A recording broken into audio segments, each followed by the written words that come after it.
বছর ঘুরতে না ঘুরতে বাবা হলেন জনপ্রিয় হাবু ভাই খ্যাত অভিনেতা চাষী আলম। ভাই লিখুন, আমি ছেলের বাবা হয়েছি।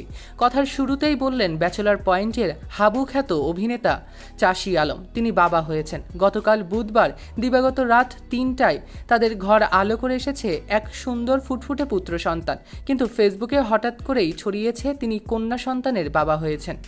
এছাড়া কেউ কেউ আবার মেয়ের নাম লিখে পোস্ট করেছেন, যা একেবারেই সত্য নয়। কন্যা সন্তান হলেও অবশ্যই খুশি হতেন তিনি, তবে ভুল তথ্য ছড়ানোয় তিনি কিছুটা মন খারাপও করেছেন। চাষী আলম প্রথম আলোকে বলেন, গতকাল রাত ৩:১০ দিকে বাবুর জন্ম হয়েছে আমাদের। ছেলে এবং তার মা দুজনেই সুস্থ রয়েছেন, কিন্তু অনেকেরই দাবি আমি নাকি মেয়ের বাবা হয়েছি এবং আমি তার নামও ঠিক করে ফেলেছি। কিন্তু আসলে এই তথ্য ঠিক নয়। আমি ছেলের বাবা হয়েছি, আর ছেলের নাম এখনও ঠিক করা হয়নি। আকিকা দিয়েই নামটা রাখবো। নাটকে অনেকবার বাবা হয়েছেন, সেখানে এবার সন্তানের মুখ দেখে প্রথম কি অনুভূতি হয়েছিল জানতে চাইলে এই অভিনেতা বলেন, এটা ভাষায় প্রকাশ করা কঠিন।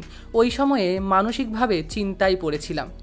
এটা নতুন এক অনুভূতি। ছেলের দিকে অনেক সময় তাকিয়েছিলাম। আল্লাহ আমাদের সন্তান দিয়েছে, এটাই সবার আগে শুকরিয়া, আলহামদুলিল্লাহ। সবার কাছে দোয়া চাই আমার সন্তানের জন্য।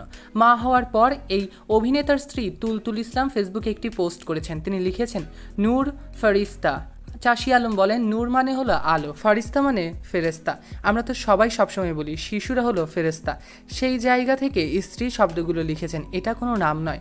গত বছর আগস্টে বিয়ে করেন হাবু খ্যাত চাষী আলম ভাই, আর তার স্ত্রীর নাম তুলতুল ইসলাম। আর এবার তাদের ঘরে এলো এক ফুটফুটে সন্তান। তাদের পরিবারের জন্য রইল অনেক অনেক ভালোবাসা এবং শুভকামনা। সৈকত আহমেদ নূর, সেলিব্রিটি লাইফলাইন।